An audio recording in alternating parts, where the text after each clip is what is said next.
कम समय में ये इंपॉर्टेंट एडजस्टमेंट कवर करना चाहते हो तो ये लेक्चर आपके लिए है। सारे एडजस्टमेंट्स हमने यहाँ पे कर लिए हैं बच्चों। Let us go to our receipts payments once and देखिए यहाँ पे there is a hidden adjustment. वो कौन सी है देखो यहाँ पे, if you go to the payment side हमें दिखता है 8% फिक्स्ड डिपॉजिट। अब इसे हमें इग्नोर नहीं करना है, ये 8% का रीजन है। What does this mean? That जो फिक्स्ड डिपॉजिट है 50,000 का, इस पे आपको 8% से इंटरेस्ट मिलेगा फॉर द एंटायर ईयर। ठीक है, अभी हमें 8% ऑफ 50,000 पहले तो निकालना है। कितना आ रहा है देखो, 8 5 40, that means 4,000 should be my interest on the FD for the entire year.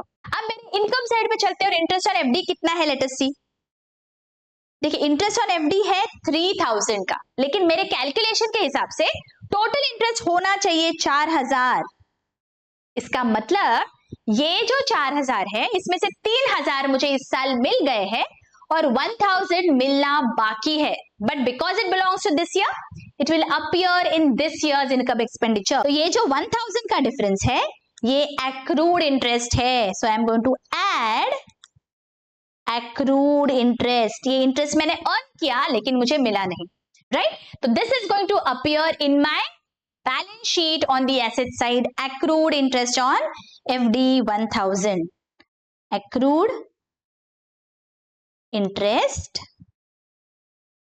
on FD 1,000. I hope ये आपको समझ गया है बच्चों। बहुत बार ये गलती हो जाती है, हम हिडन एडजस्टमेंट देखना भूल जाते हैं।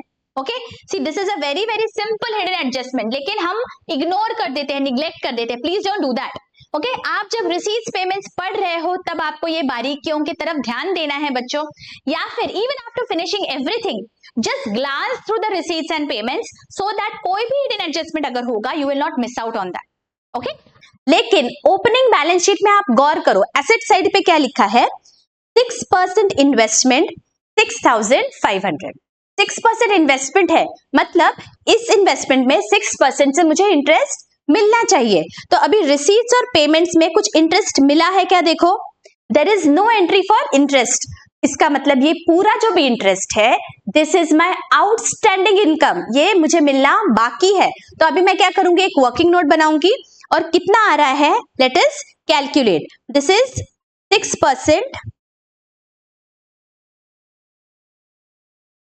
ऑफ 6,500, तो इंटरेस्ट आएगा 6% ऑफ 6,500 दैट इज 390 रुपीज।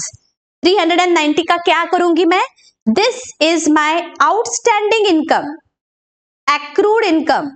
ये जो इनकम है ये अभी तक मुझे मिला नहीं है। So 390 will appear in my income expenditure side income पे and this is my asset, तो मेरे बैलेंस शीट में एसेट पे आएगा।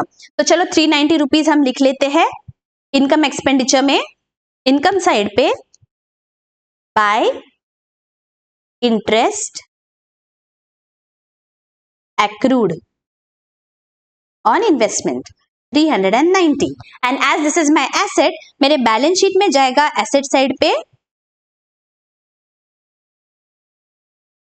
interest accrued on investment 390 rupees. Okay,